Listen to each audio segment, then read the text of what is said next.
everybody? Welcome to episode 21 of On the Chip with KT and JP.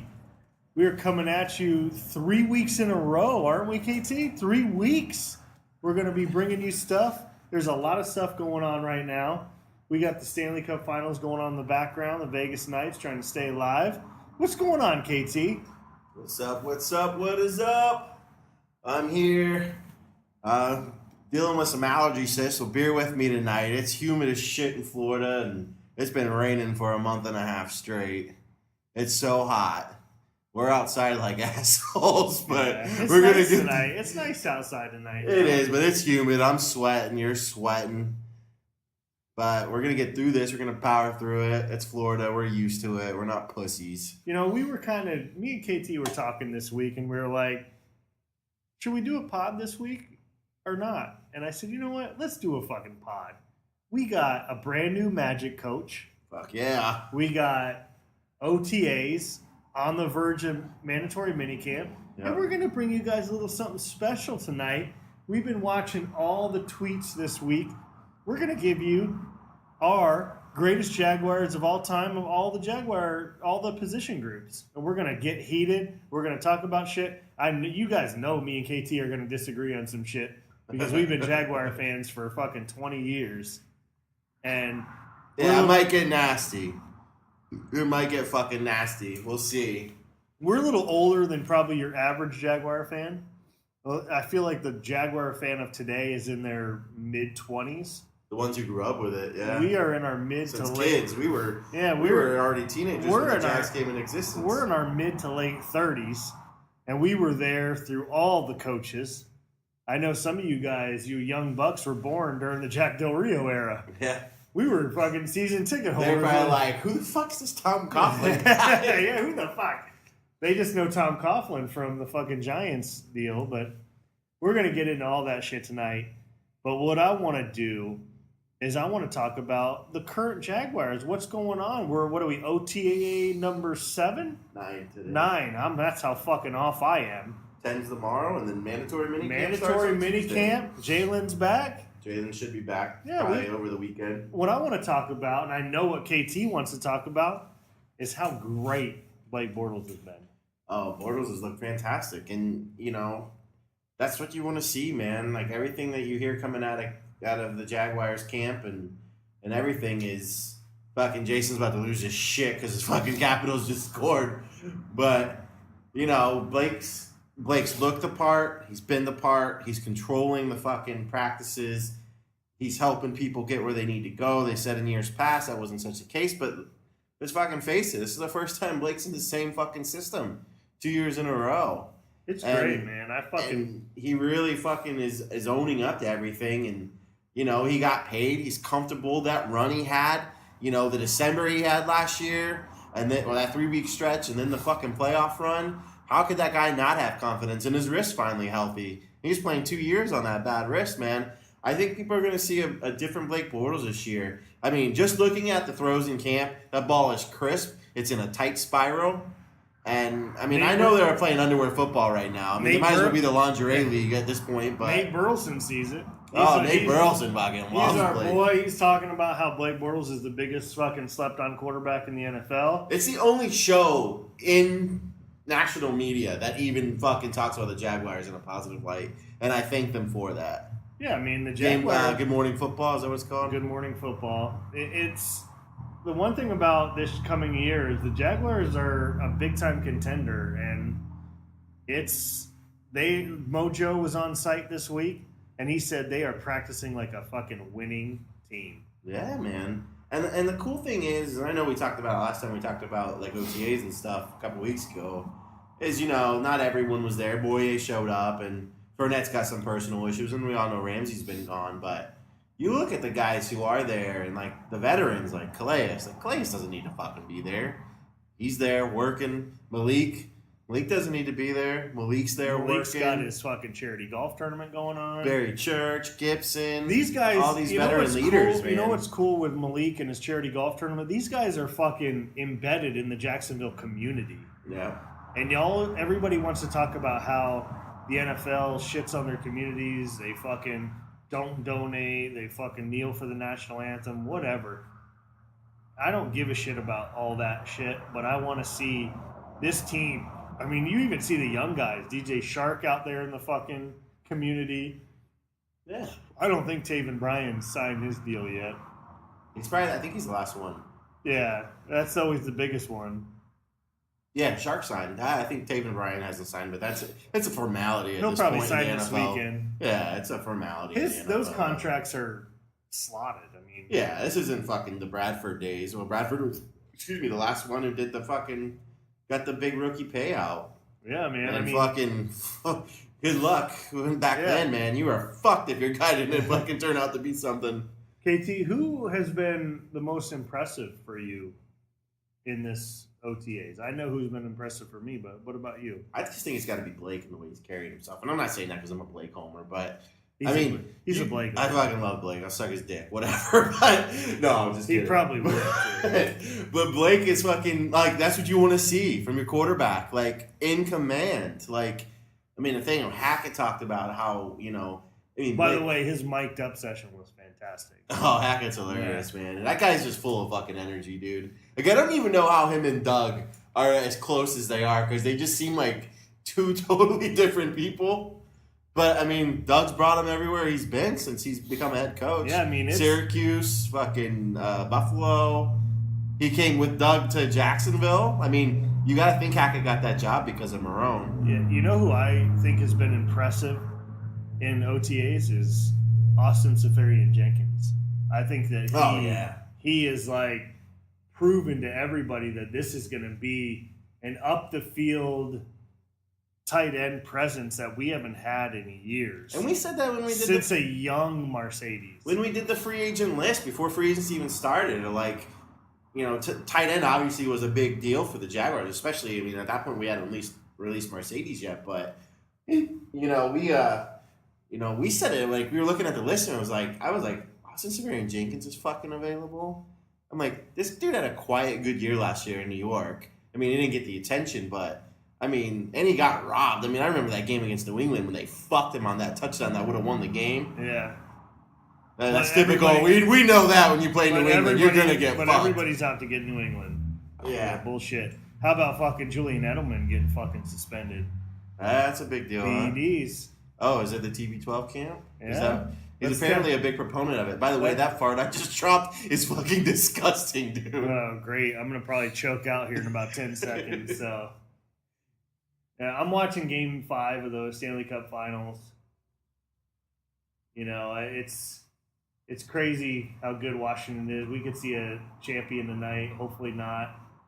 But if we seem distracted, that's on the TV, and we're fucking loving it. It's a great game, man. I mean, 3-3 with 9 minutes to go in the third. You can't ask. I mean, playoff hockey, I'm not even a big hockey fan, but playoff hockey is some of the best shit to watch sports-wise. I mean, especially if it's still tied with like 3 minutes to go. I mean, every fucking handle is fucking, every shot on goal. It's just like, Fleury's having his best game tonight. Of this series, yeah. Because he was lights out all fucking postseason. But back to the Jaguars, man. I am so pumped for mandatory minicamp. Jalen's going to be back. Yes, I mean, Seferian-Jenkins, like you said, he's having a great camp. And, I mean, they're already talking about it. Like, the best chemistry Blake has out on the field right now, besides all the receivers, is like they are, like, him and Blake and ASJ are fucking locked in. It seems like that is going to be a great connection. And I can't wait, man. I can't wait for training camp.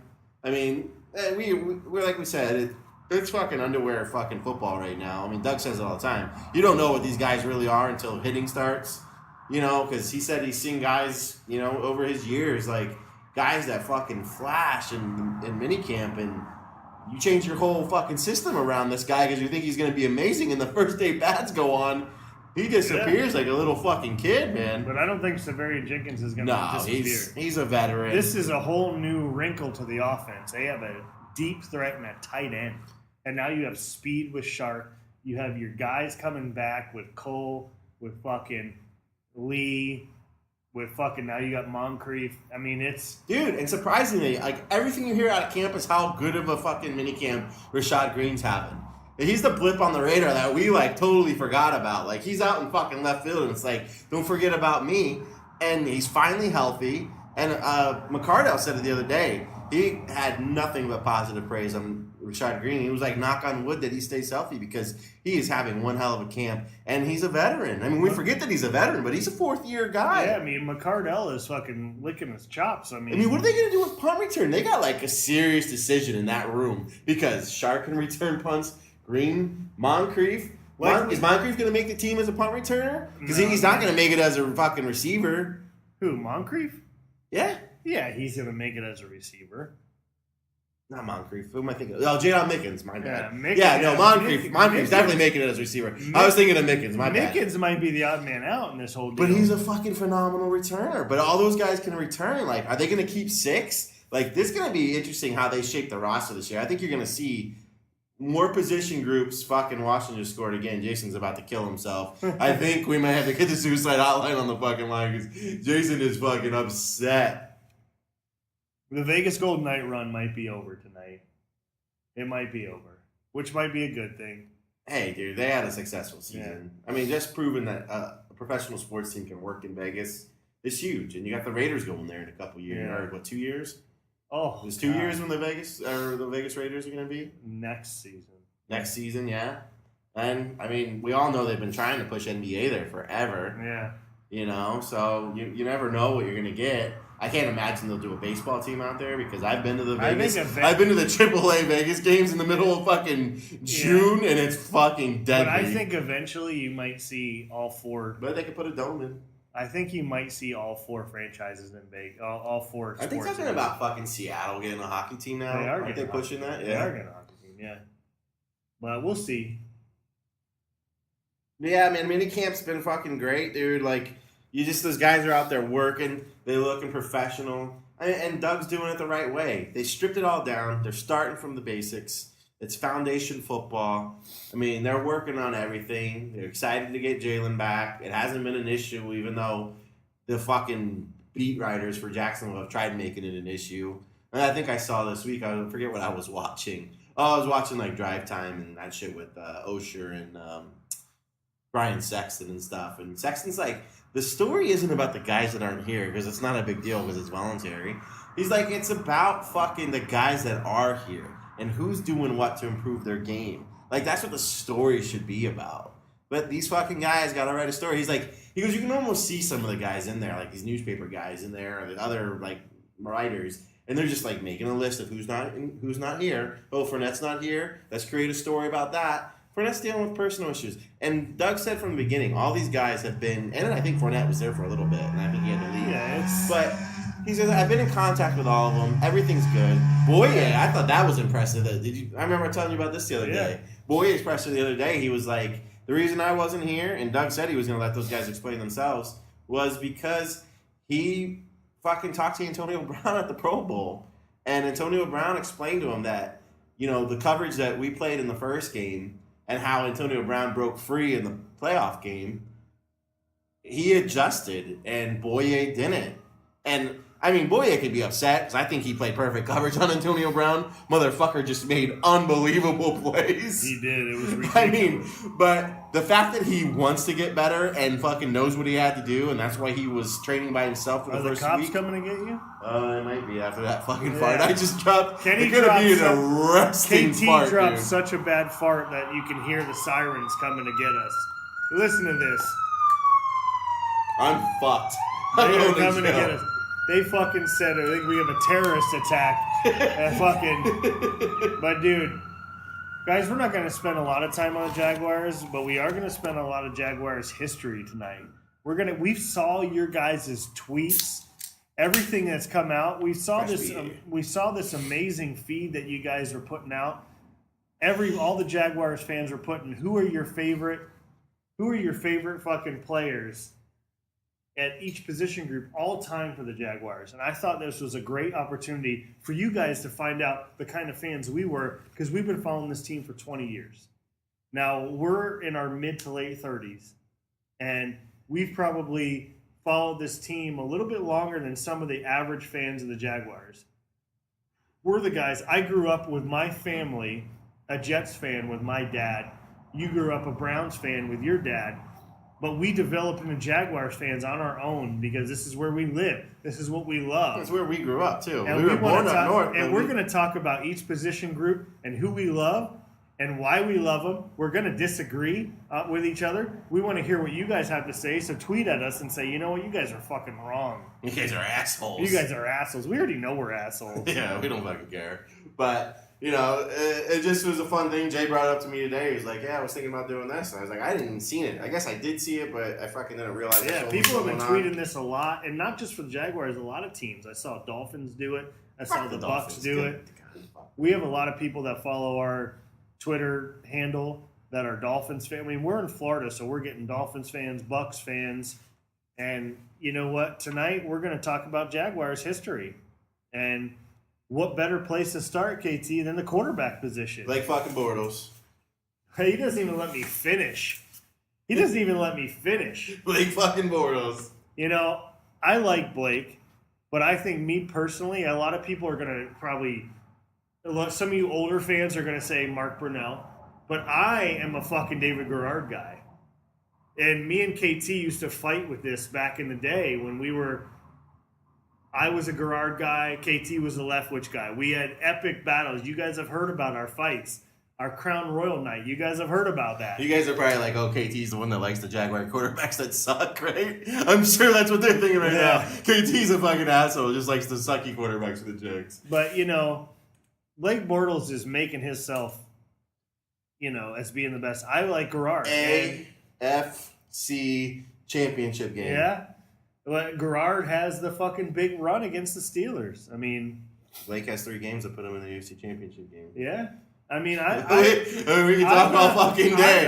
What did Garrard get us to? The second round of the playoffs? I'm not saying that. And the one year he got fucked because they let Leftwich fucking play. Yeah, but I'm not saying that I don't like Blake. Like, oh, you're just saying that Garrard's your homeboy? I like Garrard. I mean, Garrard was a guy, you know, Brunell. I mean, look at what Brunell did. But I like Blake, but I want to say my favorite all time is going to be David Garrard. He's going to say that because that's when we were going to the games and we were fucking season ticket holders back then, and it was a big deal, and the fans fucking wanted Garrard, and Leftwich was the heir apparent after Brunell because of fucking the high draft pick. We fucking fought every fucking Sunday in that stadium about who should be the fucking quarterback. Every fan did. So, I mean... There's a big debate. I saw a lot of different people say, a lot of people like Blake Bortles, which I love. I think a lot of people are starting to realize the quarterback we have, and it's time to start accepting Blake. And I think people are starting to realize that it takes time to develop in the NFL. And I saw one of the biggest Blake haters of all time fucking say that he was the favorite quarterback. I'm not going to get into who that person was. But whatever, it's cool. But it's awesome. I mean... that we can have this debate and our best quarterback of all time is actually debated on their current quarterback, which is awesome. And, I mean, for most people, they probably would say Brunell. I mean, he was the first guy, the guy who, you know, took the expansion team to fucking their first AFC championship game. I say AFC championship game. Brunell took him there, too. I never was a big Brunell guy. I think it's an age thing. I just think he's remembered better than what he really was. I mean, you look at the career stats, I mean, I don't think there's much difference between him and Bortles. They're almost the same type of quarterback. Like, kind of a running guy that can fucking, you know, just make plays when they need to make plays. And I truly think that. I mean, Brunell was great. It was great for that team when they needed it.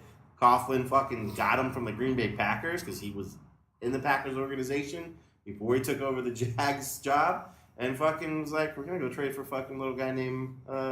Mark Brunell. Nobody knew who the fuck he was. Yeah, we had Steve Berline as our first quarterback. I mean, yeah. But I think there's a great debate of the quarterback position. It moves us into the running back position. Freddie fucking T all day long, man. Freddie T should be a Hall of Famer. He really should. He should be the number one Hall of Famer. And I'm just going to buck the system here and fucking fuck with KT a little bit and say, what about Maurice Jones-Drew? Yeah. They worked together. They did the first, 2-3 years? Of Jones-Drew's career. Yeah.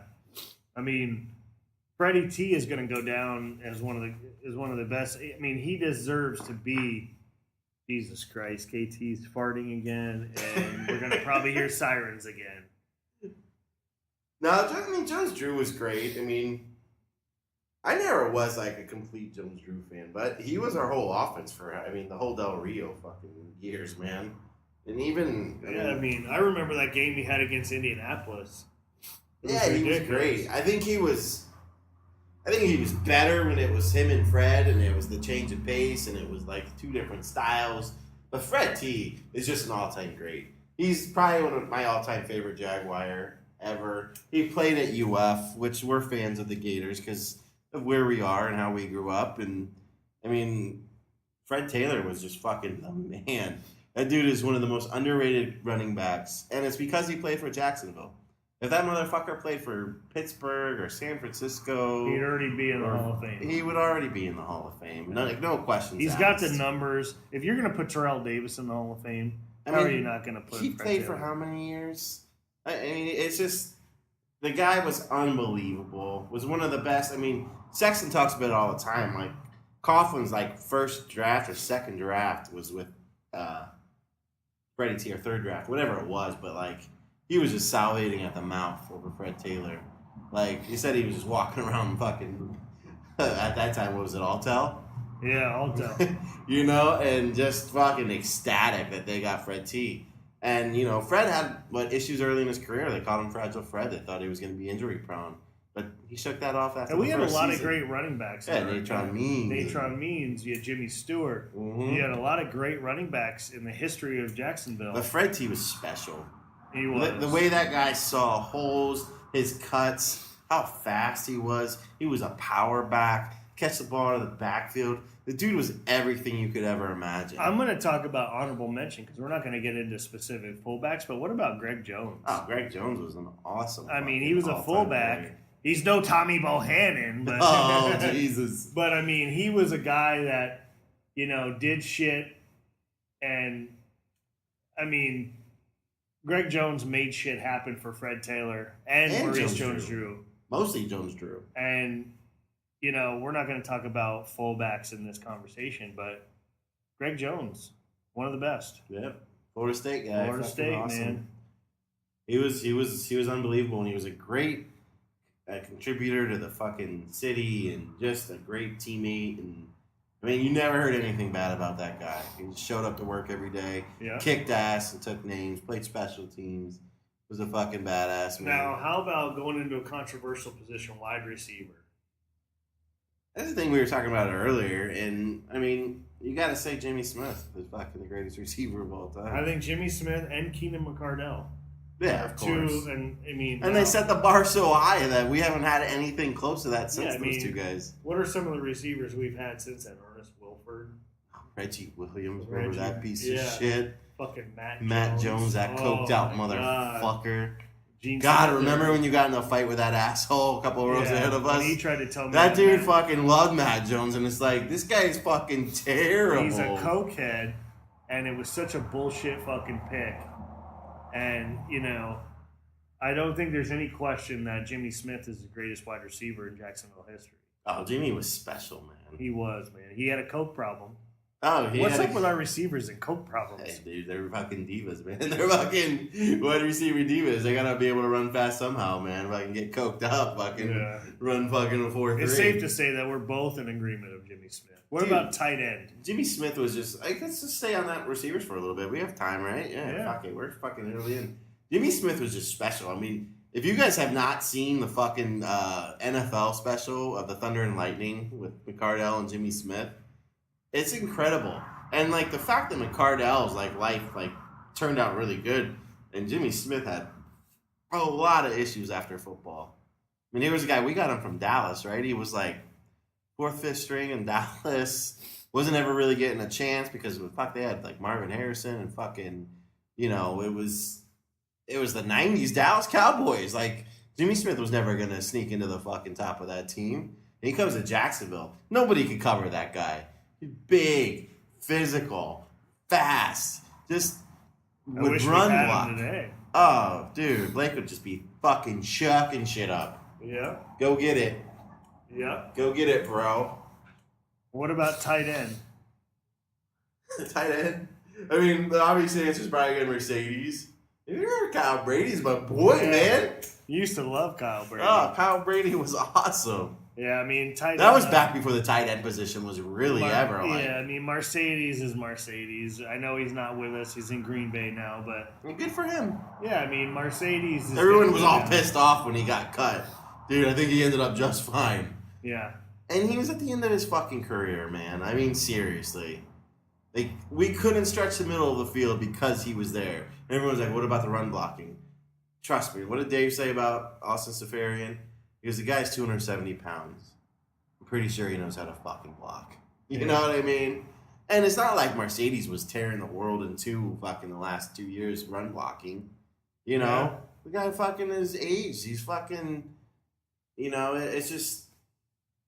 I'm happy where we're at. Mercedes was great. He was great for the Jaguars. Longest tenured Jaguar, right? Yeah. He has to be one of the longest ever tenured Jaguars, period.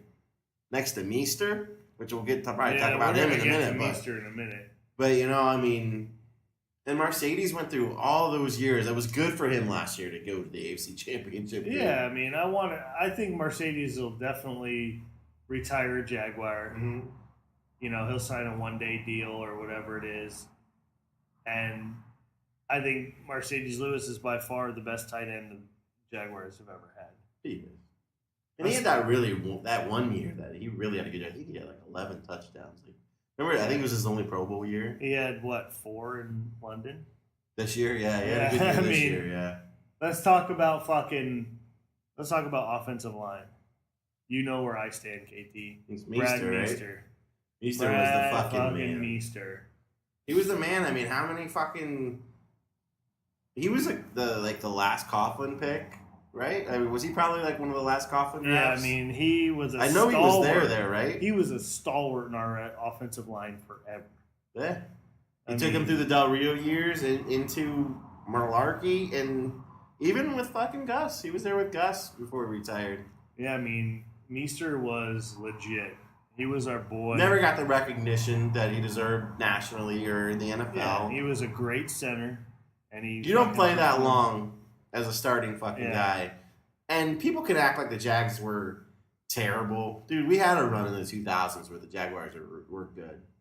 You know, they just had to go against the fucking Patriots. And at that time, Tom Brady was... and the Colts. We were in the same division as the Colts. Yeah, so... We go 12-4 and have to go on the road to play a playoff. Yeah, you know, I mean... That game against Pittsburgh, we were 12-4 and they were 9-7 and they hosted the fucking game. And we still beat them. Yeah. I mean, I remember, we paid attention to the Jags back in the 90s when they were running, but that was when me and Jay were still, you know, kind of fans of the teams that we, you know, grew up watching. Jay the Jets, me the Browns, but, you know, we would pay attention to Jags and we liked them and, you know, we saw everything because we'd watch them on TV. And I remember it was really like that first year Del Rio took over and they started calling them the Cardiac Cats. And, like, you know, at this point in time, me and Jay were fucking... You know, in our late teens, 1920. Does everybody remember the Saints game? Yeah. And we were like, you know what? These fucking Jaguars really fucking have us by the balls now. And that's when we fucking decided to get tickets. And, we were adults at that point. We fucking didn't have to always be about our dad's teams like we did when we were kids. And, you know, I remember that fucking Saints game when they missed the fucking kick. And we had to fucking go all the way down and score. I mean, that was before a lot of you fuckers even were born. Yeah. I mean, let's talk about a very strong position throughout the offensive line. We're not going to talk about Boselli. Yeah, I guess, we're talking about Meester, and we got a future Hall of Famer sitting there. I mean, I'm not a fan of Tony Boselli. He's an asshole. I wouldn't say he's an asshole, but... He comes across as an asshole, but I think that's his gimmick. He is a big supporter of the Jags, which is very rare. And I like him because, even though he's kind of a dick... The Washington Capitals just won the fucking Stanley Cup. Yeah. That happens. Hey, man, Vegas had a good year, dude. Ovechkin deserved this. He deserved it on one. Yeah. You hate to see guys who are going to be all-time greats not fucking get a championship. Like Barkley... You know, Barkley was an all-time great NBA guy. He's never going to... Karl Malone, dude. Those fucking Stockton.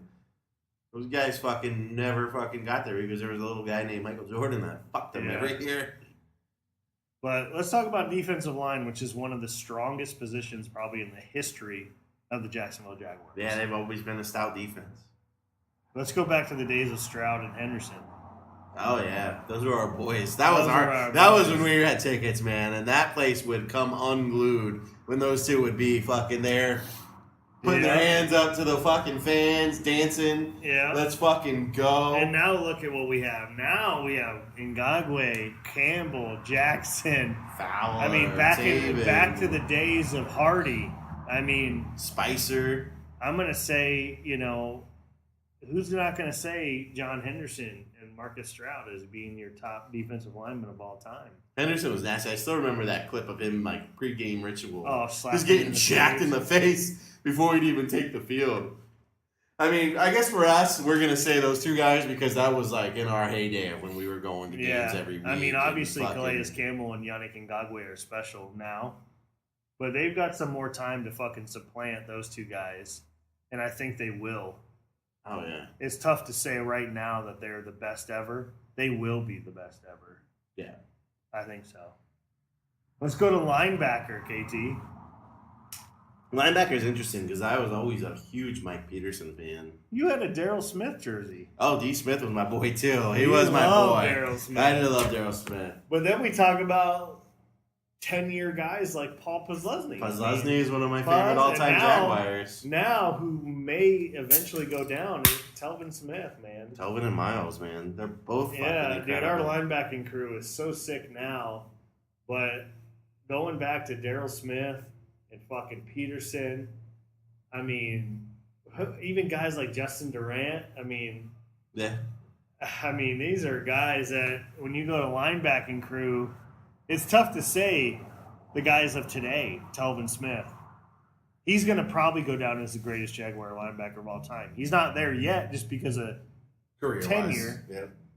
But if you go, as long as fans as we go, I say Jacksonville linebacker, my first thought is Darryl Smith, Mike Peterson. Yeah. And that's just going back to our days in the mid-2000s. But if you think about where everybody's at today, Telvin Smith, Paul Posluszny. Yeah, Telvin Smith is my second favorite player on the Jaguars right now. That guy is incredible. His leadership. I just love hearing him talk, man. And his love for Puz, that was so fucking sick. I think he's going to kill somebody for Puz. Dude, this year will be Telvin's greatest year ever. Watch this dude fucking light up the stat sheet this year. He said it. He goes, this year's for Puz, and he fucking means every fucking word of it. I want Puz to be there. I want him to, be a part of this fucking team. Quality control coach. Fucking A. Well, Telvin was fucking trying to be I call him every day and be like, you ready to come out of retirement? Yeah. He's fucking actively... Wait, they're an injury away from Puz coming back.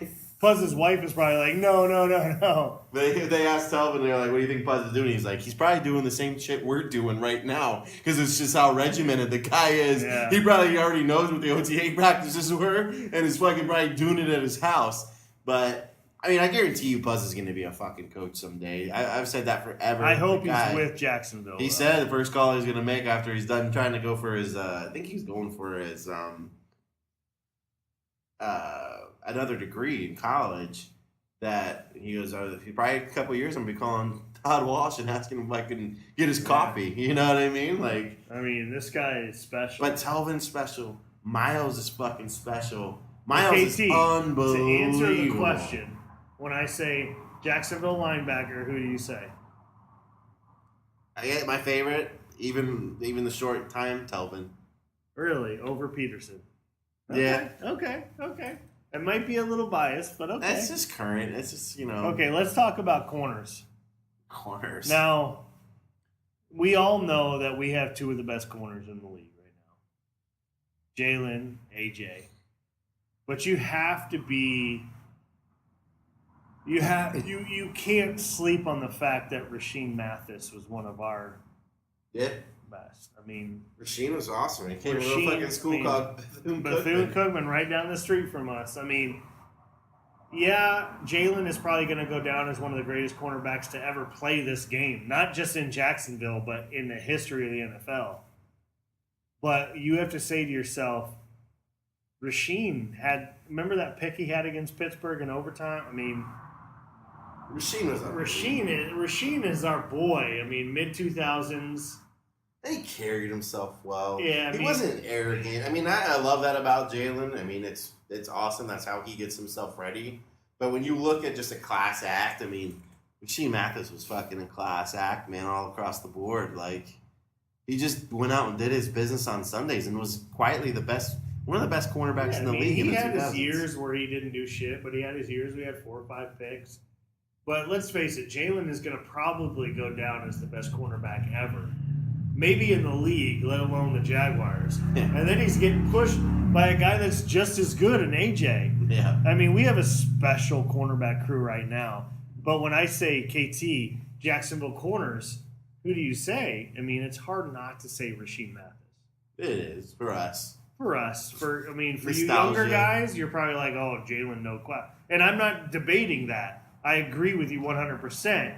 But there's a place in our hearts for Rasheem. Yeah.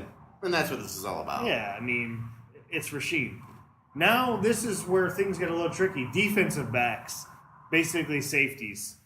Yeah. You know who my boy is. I've said it on this podcast 100 times. I've missaid his name a ton of times. Me too. Donovan Darius was our fucking dude. His hit in Green Bay when they were going to arrest him because he fucking decapitated the guy so bad. He got his fucking leg broke by... That was back when the NFL wasn't a bunch of pussies. Dude, we were at a fucking Thanksgiving night game, or Sunday night game, and Jeremy Shockey broke Donovan Darius' leg, and we fucked him up, and we beat the Giants on Monday Night Football, Thanksgiving night. It was Thursday Night Football. And Donovan Darius fucking... Oh, no. It was a Monday night game, Thanksgiving weekend. And Jeremy Shockey fucking broke Donovan Darius' leg. And I was like, that motherfucker. Yeah. But Donovan Darius was my boy. Now, don't get me wrong. I'm not discounting Barry Church and T-Gibb. No, but, dude, Darius was... There's been a lot of good safeties for the Jaguars. Darius was something else. You guys might want to shit on fucking Cyprian. Oh, you know what I was trying to think of earlier? Deion Grant. That's who the fucking guy was. Those boys were nasty. I mean, you had Rasheem Mathis, Grant, fucking Donovan Darius. That mid-2000 team was really good, man. That was really good, dude. They were really good. Really good. They're a quarterback away. So if Blake was there, it would have been done deal, right? Oh, fucking, it would have been locked up, fucking done deal. Let's go to special teams. What about kicker? You gotta go Scope Dog, man. Scope, but I'm a firm believer of Hollis. Scobie, dude. Hollis was there during the kicks, man. The fucking... Scobie was nailing fucking 60-yarders like it was his job. Yeah, but I like Lambo, too. I do like Lambo. Lambo is fucking solid. You know what I'm going to say, Jay? Jason Myers. That's my favorite kicker of all time. Motherfucker can't make an extra point if his dick was on the line, dude. It could be like a knife to his dick, and they like you got to make one kick to save your life, and it's only from fucking 15 yards out. You're sitting here saying about fucking Scobie, and I'm like, what about Hollis, man? Hollis was there kicking during that whole period that they were unbelievable. Scobie was there when they were unbelievable in 2000s, man. Yeah, they weren't as good as that team in the 90s. Yeah, but Scope Dog was like the offense fucking for a couple years. It was, but I'm going Hollis. Remember the years where it was like, just get it to like the fucking 50-yard line, 45-yard line, and put Scobie up there? I'm going Hollis. Yeah, that's your deal, man. Yeah. That's Jason's fucking deal. I don't even want to get into punters. Fuck Bonders. Yeah. I couldn't even. Adam Podlish. Adam Podlish. Jesus Christ. That motherfucker. This new kid that we got, though, man. He's a fucking straight-up Mississippi boy. He better be since we fucking let Norman go, so. Yeah, Norman kicked the fucking shitty punt that fucking gave the Patriots the ball. No, there was a lot of things besides that punt. But, now this new Logan Cook, man, he's a Mississippi kid, true and true. I watched him on Jags Live the other day, and they're already saying he's kicking it out of the fucking the practice field. That's what they said about Podlish, too. Podlish is a douchebag taken in the 3rd round. This kid was a 7th round pick. Over Russell Wilson. And he played with a guy. His coach at Mississippi State is like one of D. Camillus' boys. That's probably why we got him. Yeah. You know, like he was talking about like how close D. Camillus and that dude were. They were like, you know, my coach at Mississippi State was a lot more laid back than D. Camillus. D. Camillus has got some juice, man. The homeboy is fucking. Yeah. I like D. Camillus a lot. I think we've talked about it before. When I hear that guy's name is around for head coaching positions, I don't doubt it because that dude just knows fucking football. Like, watching him explain the new kickoff rule and like everything that's going to go on with that, like, dude, the dude is just like an X and O fucking guy. And what about, we'll spend a little time on kick returns. Maurice Jones-Drew. Yeah, Jones-Drew probably is going to be one of the better. Yeah, I mean, his rookie year was unbelievable. We used to sit behind the end zone, pretty much South end zone. Yeah, pretty much where the prowl is now. Those were our seats that were taken out. And I remember when Jones-Drew came out of UCLA and he went back there to return his first kick in front of us, his legs looked like tree trunks. Yeah, dude. And I was like, KT, do you see the size of this fucking guy's legs? And he had a huge, I think kick returns has to go. But hey, Mickens had one of the best fucking punt returns ever against Cincinnati. I was in the stadium this year. It was awesome. Awesome. Yeah, that kid was special this year returning kicks. Yeah, he may not even make the team. Except for that one game he had a fucking terrible game. Yeah, I think he was hurt. Something was wrong because the record was terrible. So you guys are hearing our shit. What about the fucking coaches? Coaches, best coaches of all time. We've only had like 5 of them. You got to go Coughlin. Just because he was there from the beginning. Coughlin. Marone might end up being the guy. Marone might be the one that. Well, Marone's probably gonna be the one that delivers the championship to the fucking Jaguars. Yeah, and Coughlin's there to do it too. Yeah, so he'll still. That's why Coughlin's gonna be the thing. But Coughlin's good. Del Rio had his moments. Like, we were big Jack guys in the early years of Jack. His just message got fucking. Remember when Jack fucking busted out the Reebok suit? Yeah, that motherfucker was styling and profiling. Well, we haven't had a lot. He was Ric Flairing it on the sideline. Coughlin, Del Rio, Malarkey for a year, Mel Tucker for like 3 games, Gus, and now Doug. Gus kind of got the short end of the stick. We all liked Gus. It just wasn't the right situation. Hey, Gus is like that team that we said it before, and I'm a firm believer. Like, people could be pissed off about the years with Gus, but I think Gus was important to that team, as young and stripped down as they were, to keep the guys positive and to keep them motivated and improving. Like, that's what you want at that time. Like, you get a guy like Marone then, dude, those guys aren't fucking listening to that shit. Yeah. They're young. They're fucking worried about all kinds of stuff. Like, Gus was an important part of this puzzle. And people can fucking think so or not, but guess what? That defense we run is built from fucking Gus Bradley. Yeah. Todd Walsh is a disciple of fucking Gus. But it's pretty safe to say that our pick is Tom Coughlin. It is, yeah. I think everybody's pick is Tom Coughlin. Mm-hmm.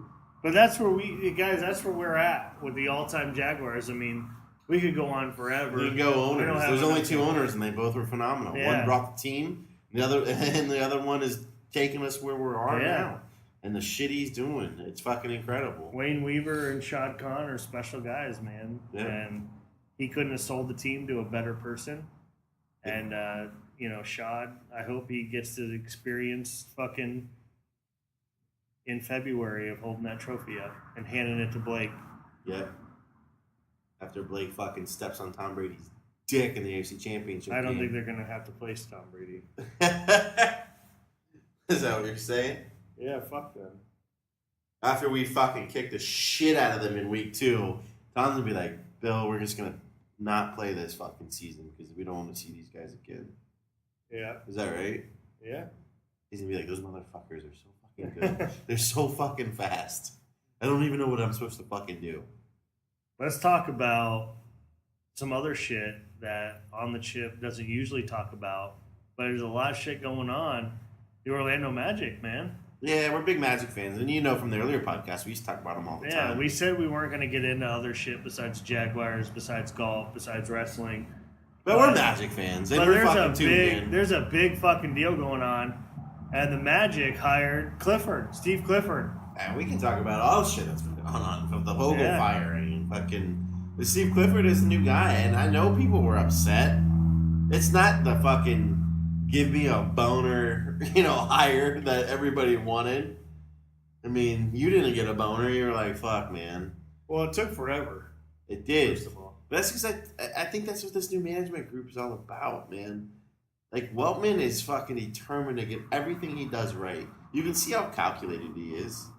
Yeah, but I mean, in the NBA today, does it even matter? It doesn't fucking matter. There's one team. You just need a guy that can hold all the guys together. There's one team that's going to win every year until they get split up. It's fucking Golden State. People would say, it's because they got a great coach. Steve Kerr's a fucking douchebag. That dude just sits on the fucking sideline. I could go down. You guys fucking go out and fucking do what you gotta do. I could go down as the greatest NBA coach if I coached the fucking Warriors. Fucking my fucking 7-year-old nephew could fucking be the greatest coach in the NBA. My 2 daughters could be the fucking greatest. I mean, well, there's some big decisions that have to be made. I mean, number 6, everybody's talking about who was in town this week working out for the Magic.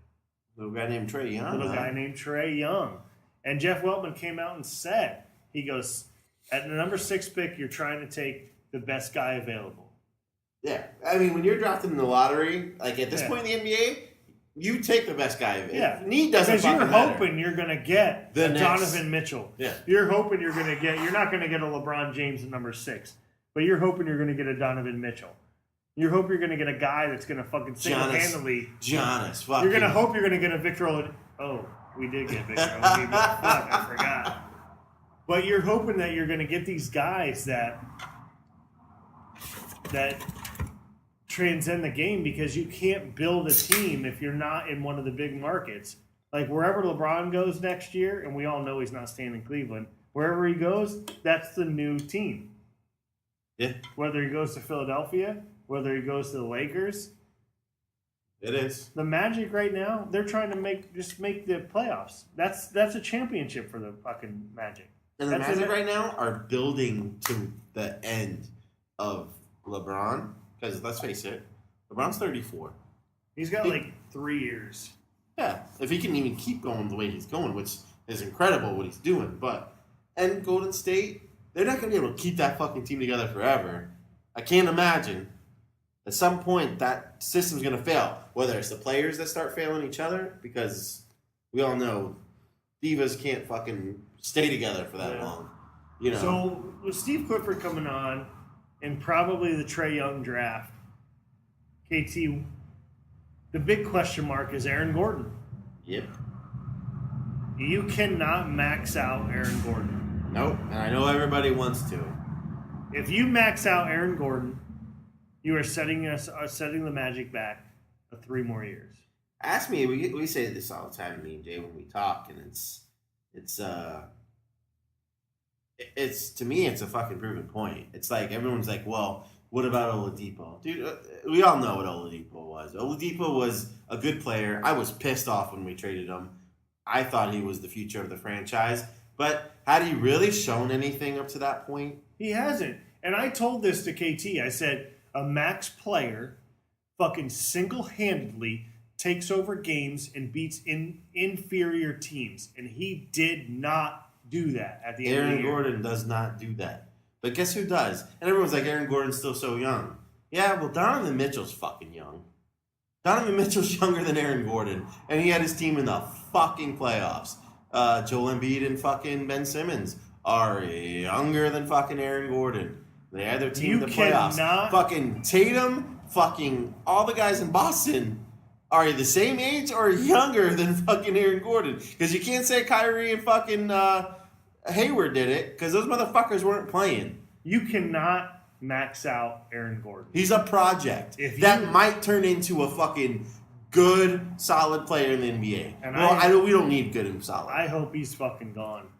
I take Aaron Gordon back if he goes out and someone fucking doesn't max him out. Some other team doesn't fucking offer him a max. And fucking Wellman is like, well, this is what you're going to get. And it's a fucking team-friendly deal. That's the only way we keep Aaron Gordon. Because if we fucking max that motherfucker out, we're done. The future starts when they picked Jonathan Isaac last year. The motherfucker's in Orlando.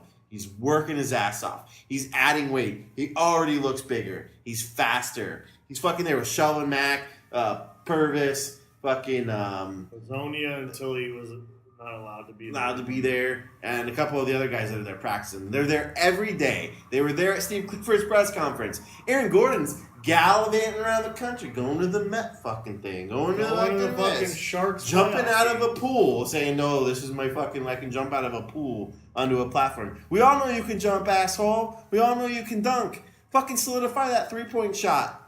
Fucking take over games when you need to. Oh, the sirens are coming back for your ass. I haven't farted in like fucking 35 minutes. Maybe it's finally got out there. It's probably gotten to the world. But dude, like, this is what we're saying. And I just fucking hate Aaron Gordon's attitude, man. He's not a guy that fucking is going to lead your team.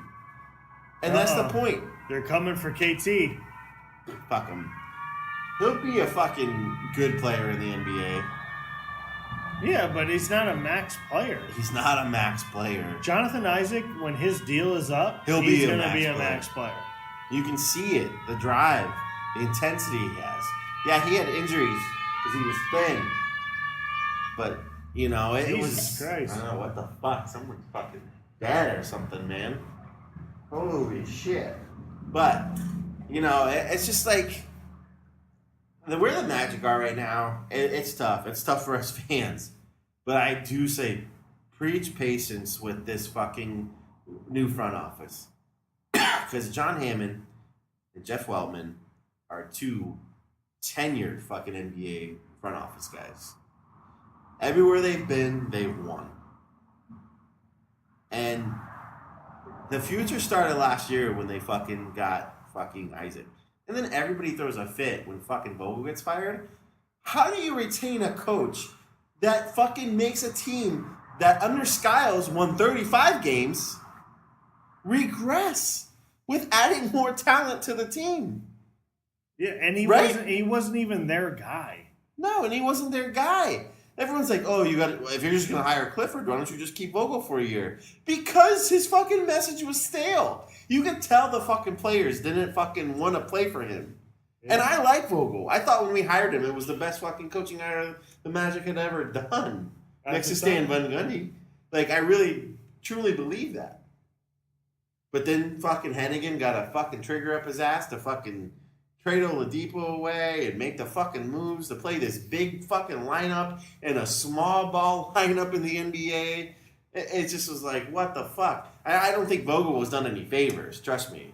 And Weltman and Hammond gave him a chance. They could have fired his ass last year. When they got here, they could have been like, nope, you're not our guy. Yeah, they let him stay on. They wanted to see how he was with the players. And it obviously wasn't working. Because they got rid of fucking everybody. Everybody on that team except fucking Matt Hill. They got rid of the fucking trainers. They got rid of the fucking kitchen staff. They got rid of fucking everything in that fucking... Azonia was working out with fucking Hill, right? He was the only coach that was still there, right? Yeah. And it's probably just because of his daddy. Yeah. I mean, Wellman and Hammond are building something. And like I say, it started last year with Isaac. Nobody on that team is safe. And if they can make moves this summer, which you know they're going to. Number one move, Vucevic. Hey, how about the fucking... And I love Vuce, but he's got to go. He just got to go. There's so much losing on that team that you got to get those guys out of here. They just don't know any different. Yeah. And hopefully they go on and succeed. Fournier, get them the fuck out of here. Take the contracts that are good for us right now and just do something with it to get, something new and, what Steve Clifford wants to bring. And talking about Steve Clifford, I know everybody was upset about it. It's the right fucking hire. It is. He's a tenured guy who was with the Magic before. I just don't understand why it took so long. I just think they were doing their due diligence. And some people say they think they were going after other people. Maybe they were trying to get Jay Wright out of fucking Villanova. Yeah. But he wasn't going to come out of Villanova. Not for the Magic. But they have to try, Not right? For the Magic. You got to try to see if you can fucking twist They fucking his arm. went to Tom Izzo and he said, fuck. Yeah. You go up there to Izzo and give Tom him a little Izzo, fucking little and Tom double hand Izzo's job. in the worst college situation of all time. They're going to fucking be on probation. They fucking... And I didn't even get that when we went for him because, everyone's like, oh, Izzo. Michigan State's program, everything is fucked. Yeah, even gymnastics. I mean, everything. And then the players on the basketball team and the football team and all the chicks they were raping. And, I mean, it's fucked, man. Like, it's a bad deal. Like, why are we even talking to the guy? I know he's, like, a great coach, but... I don't even know if it was real. I mean, who knows? It was a quick story. But, I mean, I think the Magic... I mean, we're sitting here talking about the NBA, and it's like... We're talking about a team like the Magic. We don't stand a chance. The fucking Cavaliers don't stand a chance, and they're in the finals. Yeah. Like, that's the problem with the fucking NBA. Until they go to a hard salary cap, it's going to suck. And you got to have superstars. And you know what? I hope that Durant and LeBron go do their thing somewhere just to fucking add something different. Yeah. Because the Magic, as good as they can be, if they can get to the point where they can get the 8 seed, that's like a championship. Yeah, that's success. That's the sad thing is like the league today is making the playoffs as your championship. It is. It really is, dude. You're never going to compete. And the NBA has done it to themselves. And the only way it's going to improve is if you go to a hard salary cap. And if you guys all want to play together, okay, Steph, you get your money. Everybody else gets $1 million because we have to fit under the cap. If you guys all want to play together, you got to make $1 million. That's it. And they're lucky enough to have a guy like Klay Thompson who doesn't care about money. He just wants to play ball. Which is bullshit. I know. Fucking Klay, come on. Come to Orlando. Get paid. We'll pay you. Not Orlando. Anywhere. Anywhere. Anywhere. We can't afford to pay anybody. No. Because we're fucking wrapped up in Bismack fucking Biyombo. For another couple of years. I mean, that deal's not going anywhere. Rob Hennigan fucked us on that deal. Rob Hennigan fucked And I love Biz as a person and what he does for the community, but fuck, he ain't doing shit for our team on the court. No. God, when they try to run the offense through him, I just lose my shit. And maybe he'll be better with Clifford because Clifford's good with bigs. Like, he gets the best out of them. And Clifford's a great coach. He's Dwight. Respected across the fucking... Let's get Dwight. Yes, yeah. That's what everybody... Let's bring Dwight back. Everybody thinks we can do that. I don't even know what to think, man. I really don't. I love the Magic. It's just hard to fucking invest in the NBA when you know there's only one team that can win. And you know, we say this because, like, we're pissed. We're just pissed because it was a bad season for the Magic. It's one of the worst seasons, I think, in Magic history, man. Like, people are talking, like, is it one of the worst? I think it is one of the worst seasons ever. The injuries didn't help. I think they were a better team than their record. But, like, you see the same mistakes over and over and over and over again. The inbound play was horrendous. And that's why Vogel's fucking gone. But the beginning of the year, the inbound play was unbelievable. I think Vogel's a lost coach in today's NBA. He's too much from the old school way of thinking where you don't adapt your system. And he tried, but he didn't know what he was doing. You know? They caught some success at the end of his first season with fucking Alfred running the fucking fast fucking up-tempo game. Well, Alfred was a piece of shit. And I'm so glad we traded him. I know that was a hot topic. We haven't talked Magic all year since the beginning of the season, but gotta remember how many people fucking lost their shit because Alfred got traded? Yeah. It's like, are you fucking kidding me? I can't imagine having a fucking point guard that can't make a fucking free throw. I mean, fuck. I mean, he was terrible. At least we got a second rounder for Yeah, him. I was much happier watching DJ and fucking Shelvin run the point. Yeah. I mean, some of my favorite lineups last year was Shelvin and DJ on the... People want to say, oh, DJ's got a fucking terrible contract, but it's getting better as his longevity goes on in the contract. And he performed last year. And his first year, he did suck. Like, we'll just go with DJ, and if we draft Trae Young, DJ is going to be able to teach Trae Young. Yeah. I mean, Trae Young might be our point guard of the future, which is great. Trae Young and DJ? That's an awesome combination. And you got fucking Isaac in there, and you got to get rid of the whole fucking big man situation. Vooch has got to go. You got to go with Isaac. You got to go with Simmons. Kem Birch. You got to go with Kem fucking Birch. And that's the whole point we're trying to make is like, it's not that the Magic sucked last year. It's that there were so many games you watched them fucking play, and they just didn't give a shit. This collective group of players just don't give a shit. And it starts with your leader, Aaron Gordon, who you all want the max contract to go to. Why? He doesn't bring that fucking locker room together. Why do you want Gordon? Because he can dunk? Yeah, because he's a fucking showboat. I don't want Gordon anywhere near the Orlando Magic. Because during a game that everything's running smooth, he decides he's going to go ISO ball and fucking isn't good enough to go ISO ball. It's fucking pathetic. The thing that fucking cracks me up about Aaron Gordon is how many games down the stretch did we play the Bulls? Did we play the Suns? Did we play the Grizzlies? These shit fucking teams. Max players win those fucking games. And max players take over those games and win them on their own. Yep. On their own. Yep. And he fucking was terrible. Because he's checked out. He does not need to be on this franchise moving forward for us to be successful. He only cares about himself. And that's the thing I hate. Jonathan Isaac is all about fucking the Orlando Magic. He's all about his teammates. And if you listen hard to what Weltman says when he talks about building a team, he wants a team that plays smart and that plays together and they play for each other. I don't think Aaron Gordon plays for his teammates. I think Aaron Gordon plays for fucking his max contract because that was the big thing he said on his exit interview. Yeah. And you know what? If I was Jeff Weltman on his exit interview, I'd be like, exit your fucking ass out of Orlando. We're not even talking to you. And that's what you did because you exited your ass to California. You went to a fucking hockey game. You went to the Met Gala. Guess what? Go fucking bye-bye. Go play with Indiana. I don't give a fuck.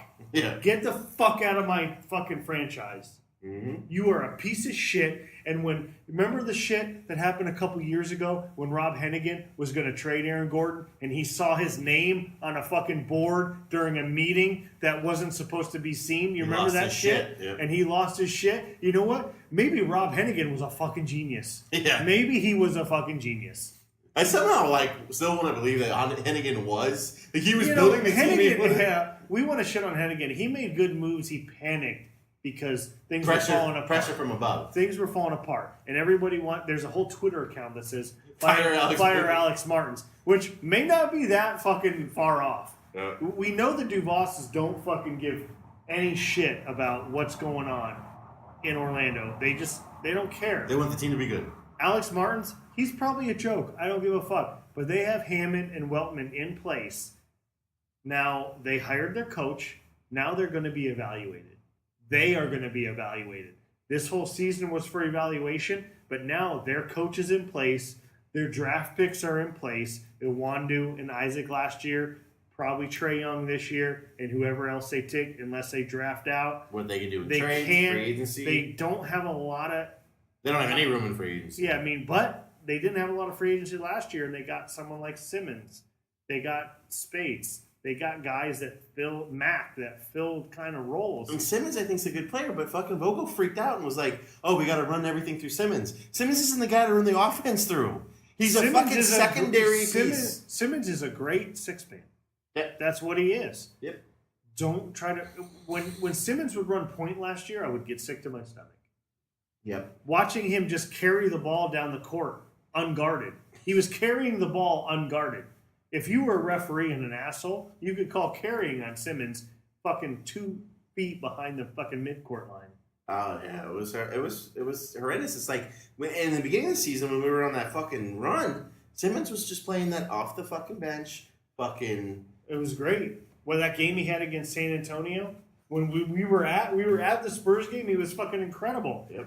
Popovich was so fucked up, he hugged Terrence Ross, thinking that that he was Simmons. I mean, there's a lot of shit. There's a lot of shit that's going down in Clifford's. Hammond and Weltman are now going to be evaluated. Yep. Their coach is Clifford. They're pinning their whole fucking life to Clifford. Yep. And I see this shit where it's like, Clifford isn't probably going to bring you a title. But we don't need that right now. We're not going to... First of all, that's a dumb statement. Because there's only one team that's going to win a title. And it's Golden State. I know. But what we need... Orlando getting to 40 wins is a fucking title. And that's what Clifford does for you. It's a title. Right now, that's what Clifford does for you until those boys are ready to go after it. If Isaac turns into Durant, Trae Young turns into fucking Curry. I mean... then you can get a free agent. Yeah. Once the Biz deal goes over. Once you fucking don't waste any money on fucking Gordon. Making the playoffs for the Orlando Magic is a championship. It should be a championship for everybody in the league. Yep. I mean, look how fucked up the NBA is. Dwayne Casey won fucking coach of the year and got fired. Yep. That goes to show you how fucked up the league is. Like some other coach is going to come in there and remake that team. Like it wasn't his fault. If you don't have LeBron James, you're not winning.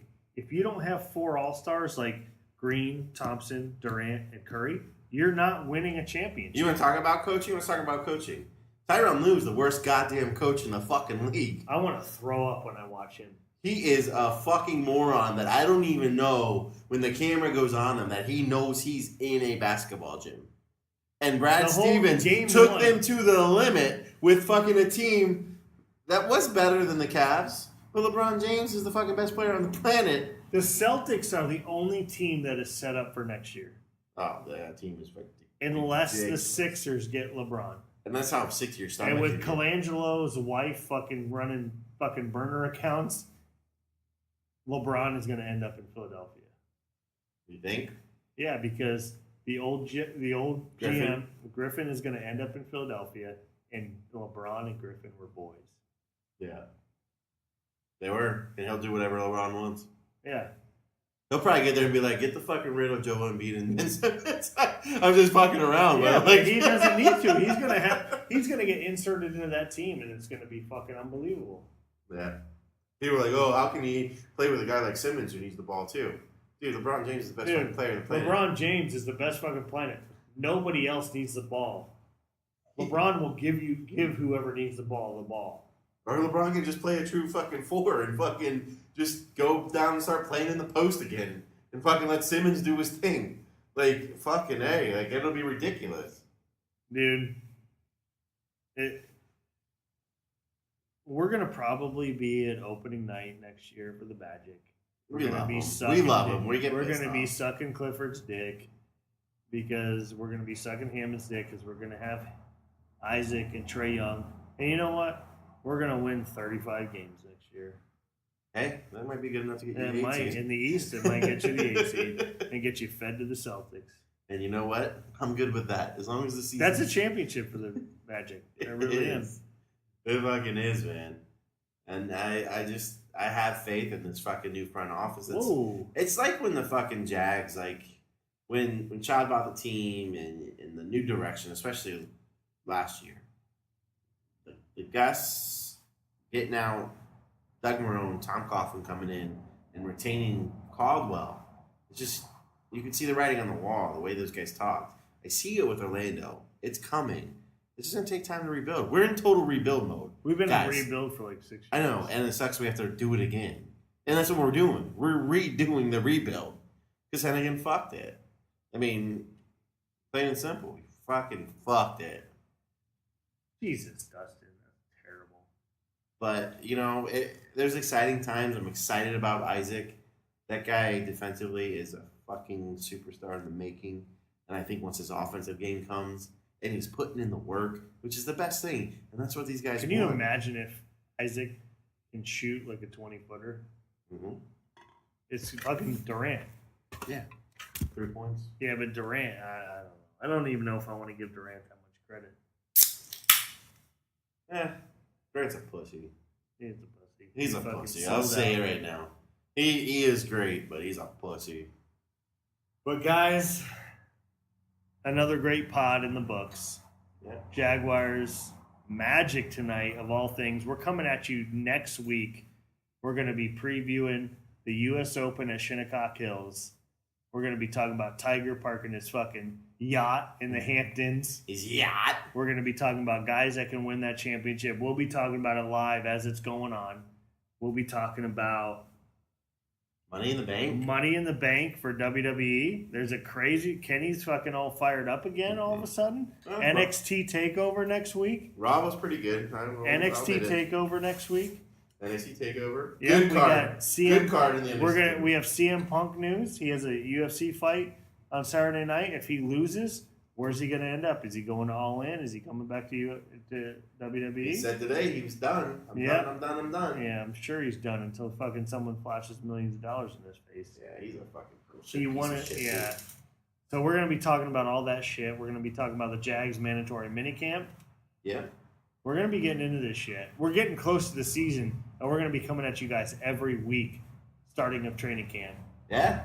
And in 2 weeks, we're doing another pod. We said we're coming 3 weeks in a row, and that is a little thing like why we talked about tonight, the Magic. It's draft night, baby, in 2 weeks. And we're going to see what the Magic do. We're going to see what they do with the 6th pick, and what do we got, the 31st? We're going to see if they finally ship fucking Aaron Gordon out. Yeah, that's why I can make that shit happen. Yeah, Vucevic hopefully gets traded on draft night. Yep. There's a lot of things going on. It's going to be a busy summer. We might be bringing more pods to you than we thought, but... Yeah. But guys, we love you guys. Keep listening to us.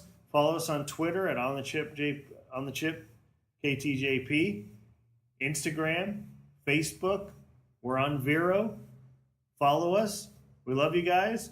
Check us out. Subscribe to us on Apple iTunes, Google Play, iTunes Radio, Podbean, everything you can think of. Rate and review us. Give us a 5-star rating, man. We see you guys listening, man. We love it. We love every second of it, and we want to keep bringing it to you. You sit back at night, you had a long, hard day, all you want is a beer and some funny shit to listen to. And you hate the Magic like we do, then just fucking listen up. Crack a yinger, crack a bush. Episode 21, man. I can't believe 21 episodes, KT. I remember when we started this shit, and we're getting ready to get into our favorite shit of all time, Jacksonville Jaguars season. Yeah, man, we're going from zeros to heroes, and we're fucking loving every fucking minute of it. Absolutely. We love you guys. Keep listening. Peace.